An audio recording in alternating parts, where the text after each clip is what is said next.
AARO investigated numerous named, described, but unnamed programs alleged to involve UAP exploitation, although at least one interviewee claimed to have seen a captured UAP.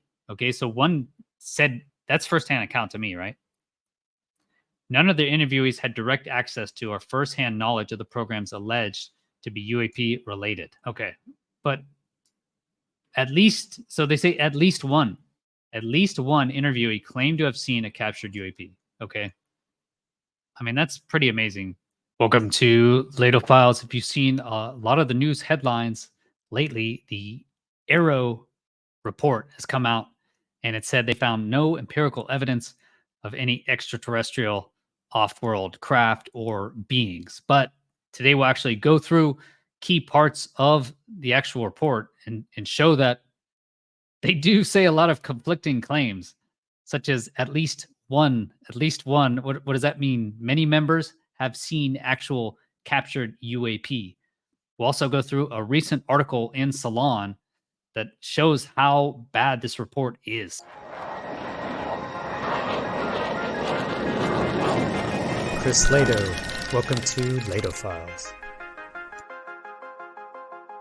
Thanks for being here. Please hit the like button and subscribe if you want to get future notifications. It's disappointing, obviously, this AARO report, but looking at it, they called a few people and they looked online for a few things. So basically nothing really happens up to page 26. What I saw here is Canada's Sky Project is currently ongoing and the program will release its findings in 2024. I hadn't heard of that. That's pretty interesting. Otherwise, this was from Canada's Project Magnet. It's run by Department of Transport engineer Wilbert Smith. So they mentioned him, Wilbert Smith. He assessed that UFOs were of extraterrestrial origin and that they flew by magnetism. Pretty interesting. He believed he was in personal contact with extraterrestrial beings through telepathy and tensor beams.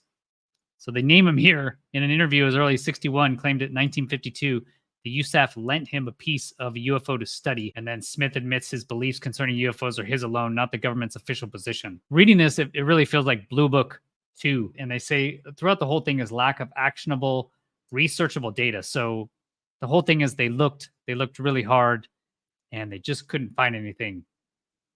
The Robertson panel. There was at least one U.S. government proposal by the CIA-sponsored Robertson panel to engage in an active training and debunking effort using various public media tools to steer the public away from reporting UFOs. So they mention here at various points in history, individuals inside and outside of the government, including Dr. Hynek, claimed the USAF had a goal of debunking or explaining away reports of UAP. It really looks like this one as well. But now we get to really the kind of juiciness of the report. So page 26, assessment of interviewee claims of U.S. government involvement in hidden UAP programs. So this is where it just kind of goes off the rails, right? So we know there's at least 40 whistleblowers. And David Grush said recently 50. So as of September 17, 2023, AARO interviewed approximately 30 individuals. And you can really see who they interviewed. They mentioned nothing about the Nimitz. The Nimitz seems like the best case. And they should have all the data.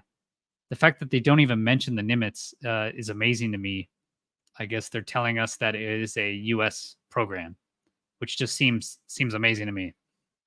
Two main narratives have emerged with various and potentially unrelated offshoots. So the primary narrative alleges that the U.S. government and industry partners are in possession of and are testing off-world technology that's been concealed from congressional oversight and the world since approximately 1964. So that's interesting, 1964. And possibly since 1947 if the Roswell events are included. They should be included. The narrative asserts that this UAP program possesses as many as 12 extraterrestrial spacecraft. And I still wonder, did they interview David Grush? Because as far as I know, and you guys can correct me, is none of his accounts are anywhere. He said at least 12. So they say as many as, and he said it was at least 12. So here we go through an AARO interviewee claimed in a third-hand account that an organization was in possession of 12 spacecraft recovered from different crash events prior to 1970. So that was 12 prior to 1970. Some of the craft were intact. The interview also stated the CIA had a partnership with a company that ended in 89 and wanted all material returned to the CIA. AARO discovered no empirical evidence supporting these claims. So basically this whole report says that they've looked really hard and they haven't found anything. An interviewee claimed that an organization was in possession of off-world material in 2009 and 2010. A separate interviewee stated they participated in negotiations to return the U.S. to the U.S. government. The same interviewee stated that a former named senior CIA official quashed the proposal to remove the material from the corporation. And AARO mentions that they did actually interview a named CIA official. A separate interviewee claimed that in '99, a former U.S. military officer told the interviewee that he touched the surface of an extraterrestrial spacecraft. This is the one they say is the F-117. They say, okay, they interviewed the guy, and he said no, it was an F-117. He doesn't remember even talking to this guy about it, much less saying that it was extraterrestrial. So that's what they say. It was a 117. Two interviewees said they participated in an alleged White House tasked UAP study in Northern Virginia between 2004 and 2007. And so AARO went and asked the White House members, and they said no, they don't remember it and had never heard of it.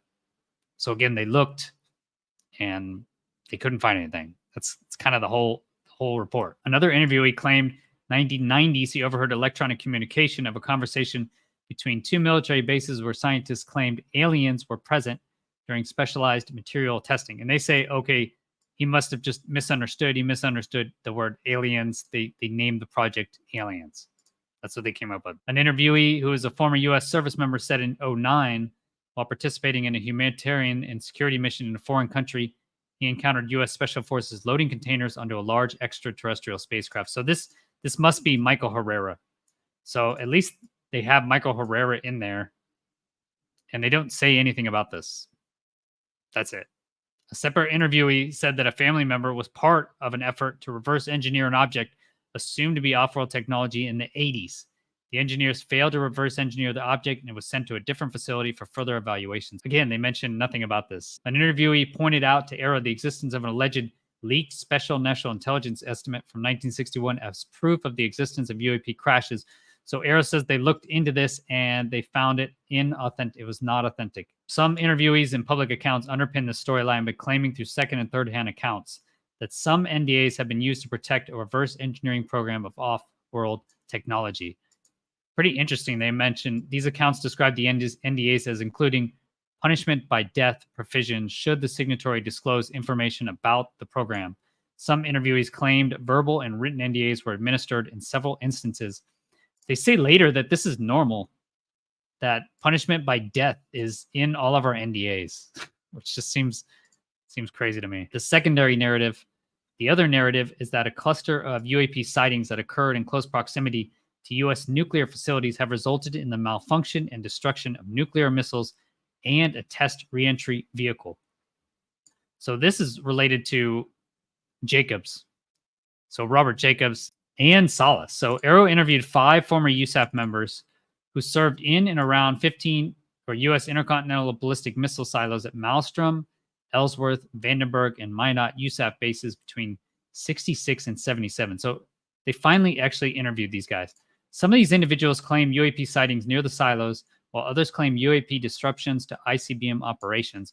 And AARO even says later that they haven't concluded this investigation. Okay, so although they found no empirical evidence, they've certainly heard a lot of interviewee claims, and only 30 of the 50. They asked the CIA and they heard nothing. But they haven't finished their investigation, so they should have said that at the beginning. Specifically, they said the ICBM launch control facilities went offline or experienced total power failure. Additionally, one interviewee and a USAF videographer claimed to have observed and recorded UAP destroying an ICBM loaded with the dummy warhead mid-flight. So this is Robert Jacobs. I've covered this a couple times. AARO is researching U.S. and adversarial activity related to these events, including any U.S. programs that tested defensive ballistic missile capabilities. So they're researching it. Yeah. AARO investigated and reached conclusions on the majority of the claims made in these narratives. Again, in most cases, AARO was able to locate the companies, people, and programs that were conveyed to AARO through interviews. AARO will report the results of the unresolved allegations in Volume 2. Okay, so basically, Volume 1 just says, we haven't found anything yet, and we're looking. So that's basically it. That's what they said.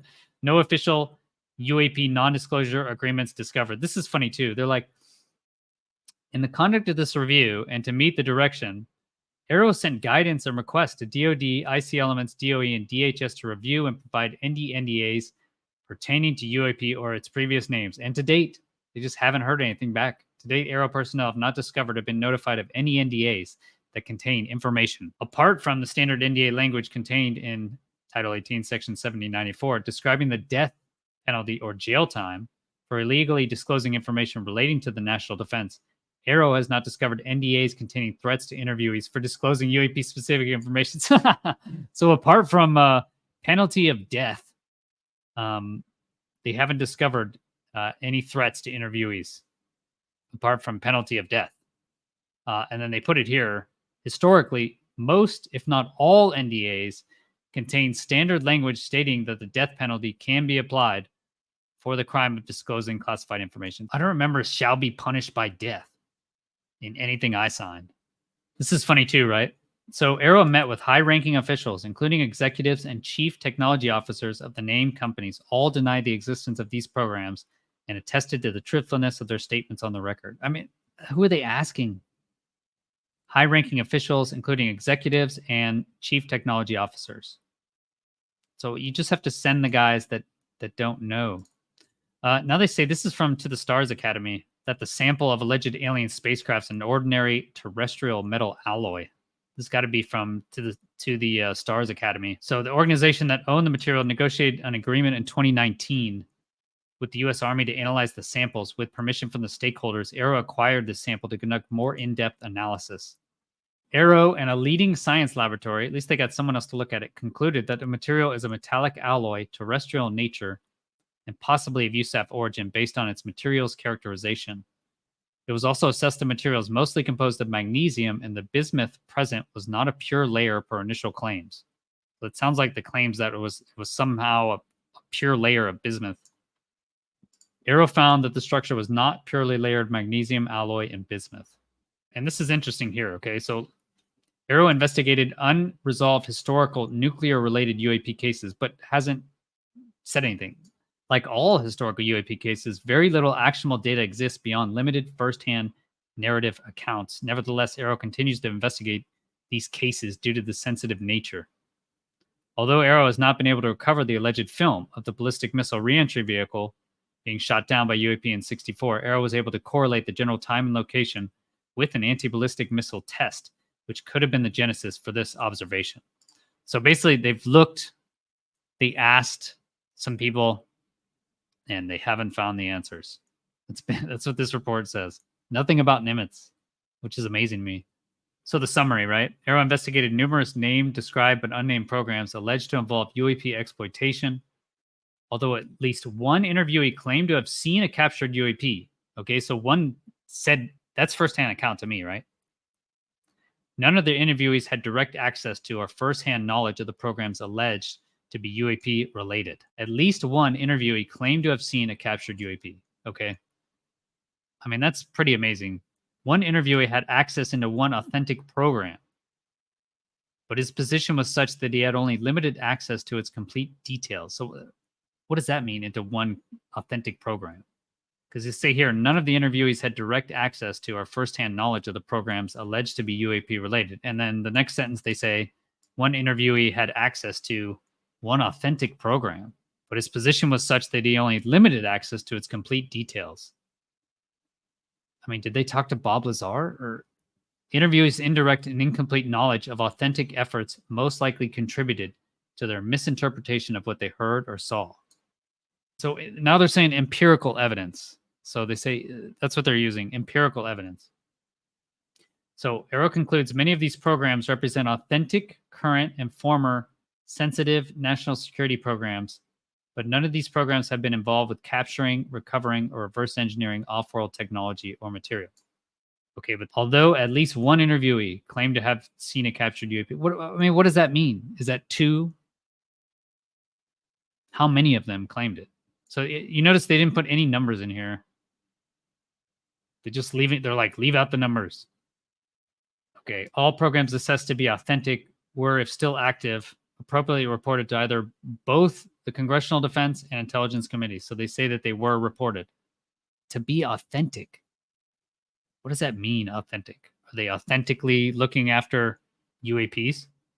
One private program mistaken for U.S. government program. I think that's, they say here, the Virtual Institute for Satellite Integration Training. This program is not a U.S. government funded and supported effort. It was a program operated by a private UAP organization and had a NASA engineer as a participant. NASA verified it did not sponsor the project. Okay, so they've asked some people. Kona Blue, proposed UAP recovery and reverse engineering program. They say that this was actually has its origins in the DIA managed ALSAP ATIP program. So that they say that it was a group of people at the first half of this report is basically there's a small group of people, even though they investigated 30 people who are saying all this information. I mean, 30 is still a lot. And that's not the 50 that they should have. When DIA canceled this program, its supporters proposed to DHS that they create and fund a new version of ALSAP ATIP under a SAP, Special Access Program. This proposal, codenamed Kona Blue, would restart UAP investigations, paranormal research, including alleged human consciousness anomalies, and reverse engineer any recovered off-world spacecraft that they hope to acquire.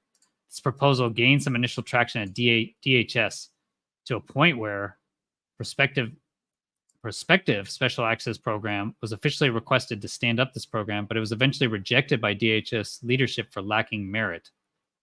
So Senators Lieberman and Reed asked that the PSEP be established with the promise of additional funding. The proposed Kona Blue lines of effort closely mirrored those conducted by the private sector organization for ALSAP ATIP. So they're basically blaming it on ALSAP and ATIP. They say the advocates of Kona Blue were convinced the U.S. government was hiding UAP technology. They put it in bold whenever they say, it's critical to note that no extraterrestrial craft or bodies were ever collected.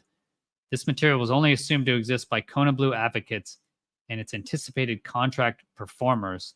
This was the same assumption they made involved with ALSAP ATIP. The SAP was never approved or stood up, and no data or material was transferred to DHS. So I think this goes back to the $22 million that Harry Reid said was for taking the alien materials, so the bodies, biologics, and putting them into a secure facility. Kona Blue was not reported to Congress at that time because it was never an established SAP. However, the Deputy Secretary of Defense provided a congressional notification concerning the program when it was identified in the spirit of transparency. So AARO Research interviewed numerous people, programs, and leads. It has determined that modern allegations that the U.S. government is hiding off-world technology and beings largely originate from the same group of individuals who have ties to the canceled ALSAP ATIP program and a private sector organization's paranormal research efforts. These individuals have worked with each other consistently in various UAP-related efforts. So they name people, persons 1 through 5. They have not provided any empirical evidence of their claims to AARO. So persons 1 and 3 and interviewers 1, 3, and 12 are involved with paranormal research with ALSAP and ATIP. Person 5 and interviewees 3, 9, and 14 were involved with the alleged crashed UAP materials that was provided by the U.S. Army. So that must have been to the Stars Academy. Persons 4, 7, and 8 and interviewers 1, 3, and 13 investigated UAP on their own and were responsible for successfully expanding the remit of an existing IC program to include UAP exploitation language. And AARO notes that persons 1 and 4 never formally sat down with AARO to provide official signed statements. I mean, is that David Grush? These individuals have been mentioned by other interviewees frequently as sources of their claims. Person 8 held an informal interview, and interviewee 14 sat for an official interview but has not signed the memo for the record documenting this interview. Okay. All right. So their summary, right, for their historical context since 1945, AARO assesses the incidence of UAP sightings reported to U.S. government organizations, the claims that some constitute extraterrestrial craft, and the claims that the U.S. government has secured and is experimenting on alien technology most likely are the result of a range of cultural, political, and technological factors. So it just seems like the Robertson panel again. And let's see, there is one other interesting part. So although many UFO cases remain unsolved based on the lack of evidence for the extraterrestrial origin, I mean, what about the people telling you that they saw an alien ship shoot down a ICBM, or all the nuclear incidents. The assessment that all resolved cases to date have ordinary explanations. AARO assess sightings and claims of extraterrestrial visitations have been influenced by a range of factors. What about the Nimitz? And what about Jacobs? Two people saying that UFO shot down an ICBM. And what about Salas? Then they list through basically these programs. They just did like a Wikipedia search, from what I could tell. They list what could be. So Reaper, Darkstar, Polecat. Global Hawk is interesting. I like that thing. RQ4 Global Hawk is the largest UAS in operation. It can fly at 65,000 feet, more than 34 hours. I mean, look at that. It can loiter at 60,000 feet while monitoring almost 58,000 square miles. Could any of one of these things be the Tic Tac? So to date, AARO's not discovered any empirical evidence that any sighting of a UAP represented off-world technology or the existence of a classified program that had not been properly reported to Congress. I mean, that's my question. What about the Nimitz? That's it. That's their conclusion. So interesting here. This report represents volume 1. Volume 2 will be published in accordance with section blah, blah, blah, and will provide additional analysis on information not yet secured and analyzed, interviews not yet conducted, and additional avenues of investigation not yet complete. I love this too. Although many UAP reports remain unsolved, AARO assesses that if additional quality data were available, most of these cases also could be identified and resolved as ordinary objects and phenomena. So, I mean, it sounds exactly the same. Most of these cases, all we need is one case. We just need one case. My question is, what about the Nimitz? So Pentagon report denies UFOs are aliens. Experts accuse the government of misrepresenting the truth. Okay, well, that's a good one from Salon. That's the first one I've seen. Experts accuse the government of misrepresenting the truth. UFO research, psychic and interdimensional operations were crammed in a report, slammed as threadbare lies. Okay, nice. A new report from Pentagon on UAPs partially confirmed high-profile whistleblower allegations about planned clandestine government programs for the retrieval and reverse engineering of non-human aircraft via private contractors. So we basically read through just now all those interviewee claims. Again, doesn't mention David Grush. Doesn't mention the Nimitz, right? Doesn't mention anything about David Fravor's case. Correct me if I'm wrong, but he did say he talked to AARO. Man, I wonder how they're going to get around that, or are they just not going to mention it? The report has also, however, drawn sharp rebuke among academic skeptics and disclosure advocates after raising more questions and concerns than it answered, concluding the Department of Defense's investigation into itself. The report from AARO claims to have found no empirical evidence of UAP, yet also declassifies the DoD origins and developmental plans for a UAP-related program called Kona Blue that AARO says never got off the ground. So that's we read through Kona Blue. Basically, they say got its origins from OSAP, from ATIP. Disclosure advocates have since roundly criticized the report for its alleged lack of scientific rigor and failure to fully disclose firsthand accounts and significant details involving the programs mentioned in the report. I mean, that's so true. Report's critics include famed Pentagon Papers lawyer Dan Sheehan, former ATIP director Lou Elizondo, and the DoD's former top civilian intelligence official Christopher Mellon. 63-page report not only notably laden with typographical errors, misplaced URLs, self-referential citations, and statements misrepresenting the public conclusions of UAP scholars, but also omits a significant amount of the historically declassified data, which the office was tasked with compiling in the report. In a Friday press conference, ahead of the report's release, DoD officials said the United States has found no evidence of extraterrestrial intelligence, of course. But acting AARO director Tim Phillips has revealed plans to deploy what AARO calls gremlin surveillance technology, a configurable sensor array designed in partnership with the Department of Energy and Georgia Tech to capture more UAP-related data in military hotspots where sighting reports are numerous. I'm going to put out the gremlin.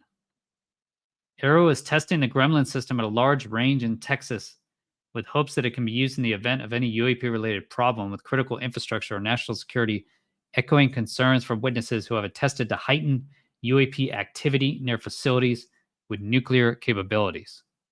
So they're going to put out their own UAP system. We've been out there going against some known UAS targets, but some unknown targets, picking up a lot of bats and birds. We're learning a lot about solar flaring. Solar flaring. We're really starting to understand what's in orbit around our planet and how we can eliminate those as anomalous objects. So we're going to do that. And then we're going to go to the department and say we are ready to deploy our system in response to a national security site or critical infrastructure with a UAP problem, Phillips told reporters. Okay. What about the Nimitz? I mean, how do they not mention the Nimitz? By not saying anything, are they saying that the Nimitz was a SAP? We know they talked to David Fravor. How could you have a system that does what the Tic Tac? The report's release follows a months-long tense standoff between Congress and AARO, with lawmakers and UAP whistleblowers on one side, and the now retired former AARO director Sean Kirkpatrick on the other. In January, Kirkpatrick denounced congressional inquiry into UAP, claiming top members of Congress hold a religious belief in UFOs that transcends critical thinking and rational thought. Kirkpatrick similarly misrepresented UAP whistleblower claims, saying none of the UFO whistleblowers have any firsthand evidence or knowledge. And that's just not true, right? Because we just looked. Is the at least one. They said at least one. What does that mean? At least one. A statement repeatedly proven incorrect by members of Congress who have spoken to witnesses of clandestine UAP programs. Yet none of the UFO whistleblowers have any firsthand knowledge or evidence. But we just read that in the report, they say that at least one of the interviewees said they saw a captured UAP. Maybe it gets around that because there are not any programs. Government UAP programs, paranormal research, and human consciousness anomalies. I wonder if that's related to Blue Kona or Kona Blue. The report appears to contradict itself repeatedly while incidentally confirming the existence of a number of government operations that may de facto fit the bill. While incidentally confirming the existence. On one hand, AARO states that no empirical evidence for the claims exist, and that claims involving specific people, known locations, technological tests, and documents allegedly involved in or related to the first engineering of extraterrestrial technology are inaccurate. It is critical to note that no extraterrestrial craft or bodies were ever collected. But then you have two at least one interviewee saying he saw a UAP craft captured. This material was only assumed to exist by Kona Blue advocates and its anticipated contract performers, the report says. On the other hand, however, the report, in doing so, not only confirms evidence that 3 such programs were in varying stages of development, but provides additional context for their potential funding sources and role in Defense Intelligence Agency strategy, further supporting several whistleblower claims.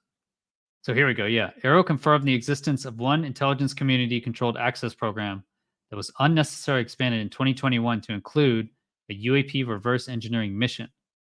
The report says, adding that appropriate congressional committees were notified. Unnecessarily expanded to include UAP reverse engineering.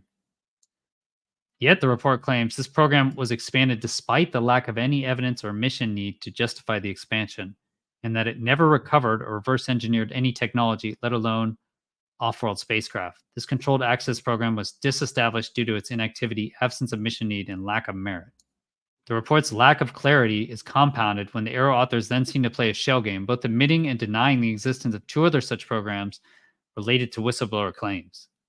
Arguing at times over semantic minutiae, the report also seems to spotlight what many have been a keyhole opportunity for disclosure advocates in the bureaucratic labyrinth of esoteric DoD acronyms and classification protocols. And this is talking about Harry Reid. At the direction of Senate Majority Leader Harry Reid, the Defense Appropriations Act of fiscal years 08 and 10 appropriated $22 million for the DIA to assess long-term and over-the-horizon foreign advanced aerospace threats to the United States. In coordination with the Office of Undersecretary of Defense, DIA established OSAP in 2009, which is also known as ATIP. The contract for this DIA-managed program was awarded to private sector organization, the report says. Then, again, contradicting their own recognition of official documentation, the authors add that unlike OSAP, ATIP was never an official DoD program. Didn't they just say it? Rather, this was an unofficial UAP community of interest within DoD, which also happened to have been officially directed to do this, and thus under DoD direction. Research UAP sightings from military observers as part of their ancillary job duties. This is interesting. The report goes on to explain that OSAP ATIP also investigated an alleged hotspot of UAP and paranormal activity at a property in Utah, must be Skinwalker, which at that time was owned by the head of the private sector organization, so Bigelow Aerospace, including examining reports of shadow figures and creatures, exploring remote viewing, and human consciousness anomalies. Okay, so that's where they get the human consciousness anomalies. The organization also planned to hire psychics to study interdimensional phenomena believed to frequently appear at this location.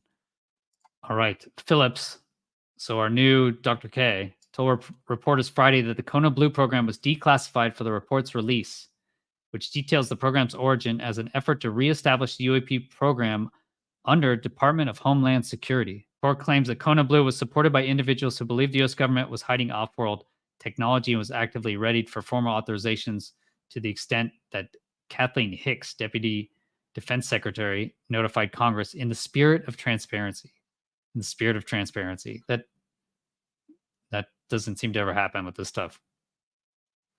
Then they say the program was never approved. Yeah. Were you relying on these agencies, for example, the CIA, to come up with their own determinations? Yes.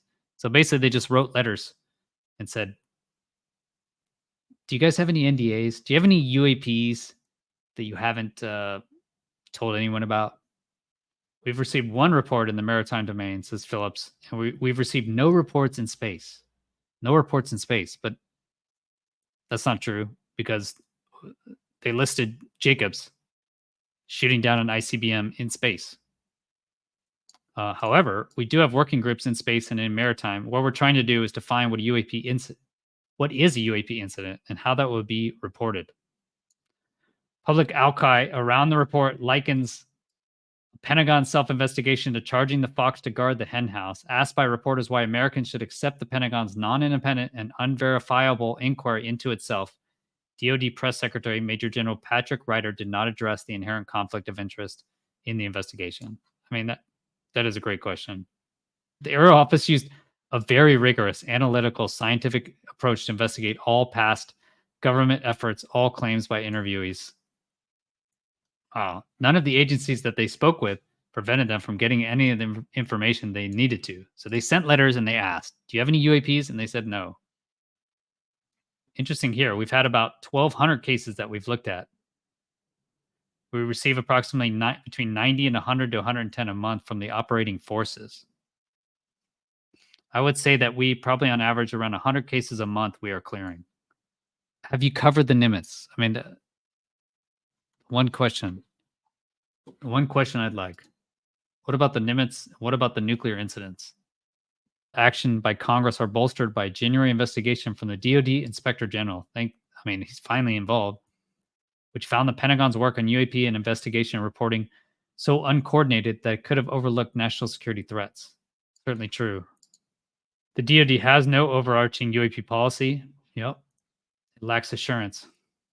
Through the weekend, critics of the AARO report swarmed X, once known as Twitter, with similarly pointed takedowns that shredded the DoD's methodology at length, particularly the report's sourcing caught eyes online as readers scoffed at its lack of transparency.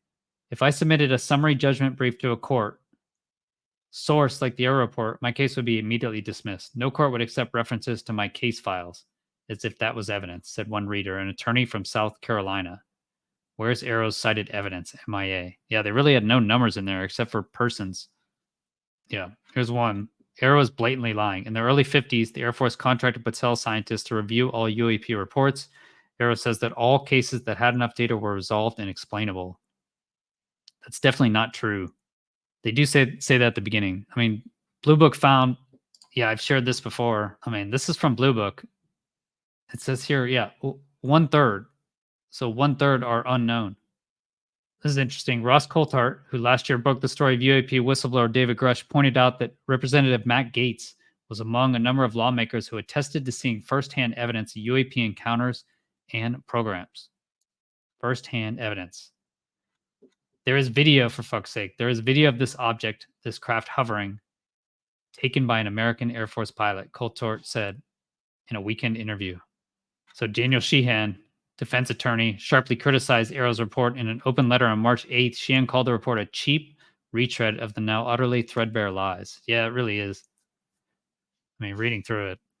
I personally know, Sheehan wrote, Dr. Kirkpatrick and his associates at AARO are consciously lying when they falsely assert that they have provided no substantial evidence of the existence of a secret U.S. government UFO crash retrieval program, because I personally provided to Dr. Kirkpatrick himself under oath the fact that I was granted access to the still classified files of Project Blue Book related to the over 700 cases of UFO sightings that could not be rationalized as any natural phenomenon that had been simply misidentified as a UFO, Sheehan wrote. Wow, interesting. The still classified files of Project Blue Book. Yeah, Project Blue Book, 33% unknown, and there was 22 pretty interesting cases in there. I've covered that before as well. Also here, Sheehan says, I was shown by official representatives of our U.S. government several official photographs of an active UFO retrieval operation, he said, adding that he provided ample supportive information directly to Dr. Kirkpatrick to enable him and his associates at AARO to identify and locate those files that had been specially delivered to the then brand new Madison building basement for my review. Wow, interesting. If Dr. Kirkpatrick and his staff had made even the slightest good faith effort to identify and recover that cache of specific official U.S. government Blue Book files specially delivered to Washington for my inspection, they would have had the proof they now deny having found. So Sheehan says he's seen U.S. government photos from Project Blue Book of a 40 to 50 foot crashed UFO, evidence of a legacy retrieval program. A crashed flying saucer wasn't any doubt. Amazing. Yeah, Lou Elizondo slams it as well. He called the report intentionally dishonest, inaccurate, and dangerously misleading. Elizondo called on Congress to take legislative action for greater transparency and pledged to continue working with lawmakers to help their efforts to achieve disclosure. Lou continues, I hold Pentagon leadership and former AARO leadership accountable for this obvious attempt to diminish and embarrass whistleblowers, to undermine the truth and ignore the evidence. Their goal is clearly to minimize congressional and public scrutiny and to cover up the truth, Elizondo said in a Friday statement, which was applauded by a former head of National Oceanic and Atmospheric Administration. That must be Tim Gallaudet. Many of us who have worked the UAP topic for the government are aware of the ample classified evidence that has been provided to AARO and contradicts this report. This report only makes it more abundantly clear to Congress that they must take more legislative action to demand transparency on the UAP topic on behalf of the American people, Elizondo said. There's Tim Burchett. Oh, interesting. We'll see what happens. That was a long but positive article from Salon. So by Ray Hodge, staff reporter, published just March 14th. Hope you enjoyed that video. Thank you for being here. If you did enjoy it, smash the like button. It really helps the channel. And if you do want to get future notifications of when I release videos, subscribe. You can also support me at patreon.com/chrislehto or become a YouTube member here and get access to YouTube only live streams. Thanks again. Have a great day. Peace.